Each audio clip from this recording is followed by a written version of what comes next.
Why did China's top diplomat duck the election meddling issue with Rubio? Commentary. U.S. Secretary of State Marco Rubio met with Chinese Foreign Minister Wang Yi on the sidelines of the ASEAN summit in Manila on July 22. The most revealing aspect of the meeting was not what the two men discussed, but rather what Wang chose not to say. Although Beijing had publicly and forcefully rejected President Donald Trump's allegations that China interfered in the 2020 U.S. election just days before the summit, Wang made no attempt to raise the issue when meeting face-to-face with America's top diplomat. That silence could indicate Beijing's lack of confidence. According to media reports, Rubio and Wang discussed various issues, including Beijing's actions in the South China Sea and the Taiwan Strait. Chinese state media did not disclose the agenda of the meeting, stating only that Wang made clear China's solemn position regarding a series of recent negative words and actions by the United States, urging the United States to respect China's core interests and abide by the One China principle. While that language was primarily directed at Taiwan-related issues, U.S. media later reported that Rubio confirmed the two never discussed Chinese election interference. Perhaps Rubio avoided raising the issue to prevent an unnecessary confrontation. However, Wang's decision not to protest directly is notable. Shortly after Trump declassified intelligence, alleging Chinese interference in the U.S. election, China's foreign ministry said the allegations were completely fabricated and malicious smears that had long been proven groundless. It also said that China has neither the interest nor the intention to interfere in U.S. elections. One might have expected China's top diplomat to seize the opportunity to confront Rubio directly. In several previous meetings, Chinese officials have not hesitated to denounce what they described as U.S. fabrications and smears, or to demand that Washington correct damaging accusations. Beijing's reluctance to address election meddling could reflect a lack of confidence. It knows that the allegations are substantiated, including Trump's claim that China illegally obtained data on approximately 220 million American voters.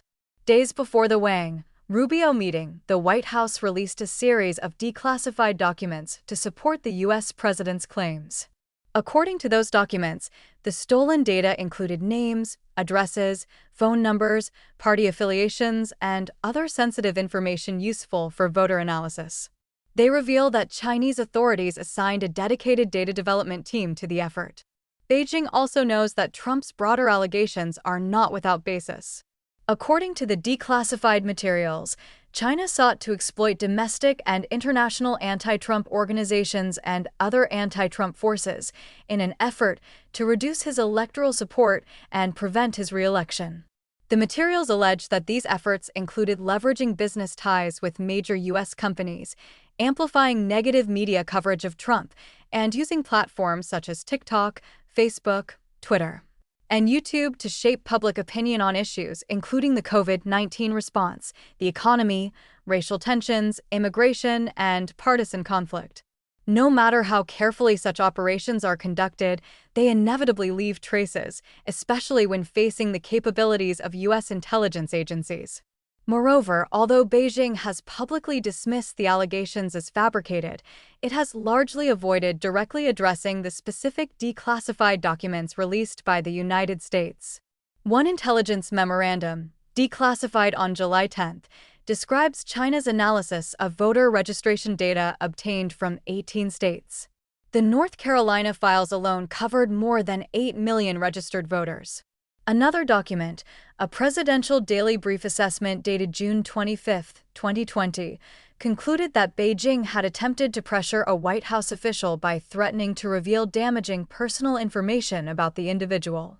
An FBI report dated September 25, 2020, based on information from a single confidential source, alleged that Chinese operatives produced counterfeit U.S. driver's licenses to enable Chinese students and immigrants to cast illegal mail-in ballots for Joe Biden.